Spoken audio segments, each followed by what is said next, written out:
అదే RTV app వార్తల్ని క్షణాల్లో చదివే అవకాశం ఉంటుంది. ఒక న్యూస్ పేపర్, ఒక టెలివిజన్ ఛానల్ మీ చేతుల్లో ఎప్పుడూ ఉంటాయి.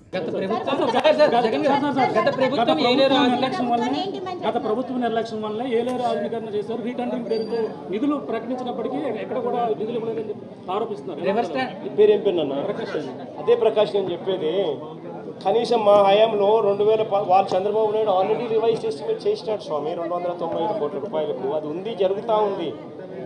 మా హయాంలో దాన్ని వేగం ఎందుకు పెంచలేకపోయాము అని అంటే నిండుగా రిజర్వాయర్లు ఉన్నాయి. మోడర్నైజేషన్ ఆఫ్ కెనాల్ చేయాలి అని అంటే క్రాప్ హాలిడే ప్రకటించాలి.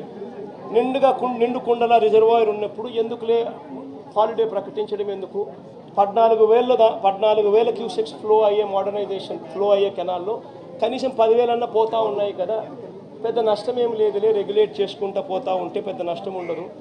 కరువు వచ్చినప్పుడు ఇంకోటి వచ్చినప్పుడు దీని గురించి హ్యాండిల్ చేయొచ్చులే అని కొద్దిగా మనం కూడా రైతుల పక్షాన రైతులకు నష్టం జరగకూడదు, క్రాప్ హాలిడే వేస్ట్ కాకూడదు, వాళ్ళకు క్రాప్ హాలిడే ఇచ్చి వాళ్ళకి ఇబ్బంది కడగకూడదు అని చెప్పి కొద్ది గొప్ప అనుకున్నంత వేగంగా చేయకపోవచ్చు. కానీ చంద్రబాబు నాయుడు హయాంలో ఎందుకు చేయలేదని అడుగుతా ఉన్నా. ఇదే 295 కోట్ల రూపాయలకి ఎస్టిమేట్ పెంచింది చంద్రబాబే కదా. 2015 ఏప్రిల్లోనే పెంచాడు కదా. మనం పెంచినప్పుడు తన హయాంలో తనకు 2015 నుంచి 4 ఏళ్ళు తన హరితనంలో ఉంది. 4 ఏళ్ళు కరువే, రైతులకు ఈ రిజర్వాయర్లో నీళ్లు లేవు, రైతులకు పంట క్రాప్ హాలిడే ఈకపోయినా క్రాప్ హాలిడేనే. మరి ఎందుకు మోడర్నైజేషన్ చేయలేదు? మరిన్ని వీడియోస్ కోసం ఛానల్ ని సబ్స్క్రైబ్ చేయండి. లేటెస్ట్ అప్డేట్స్ కోసం వాట్సాప్ ఛానల్ ని ఫాలో చేయండి. అండ్ లింక్ డిస్క్రిప్షన్ లో ఉంది.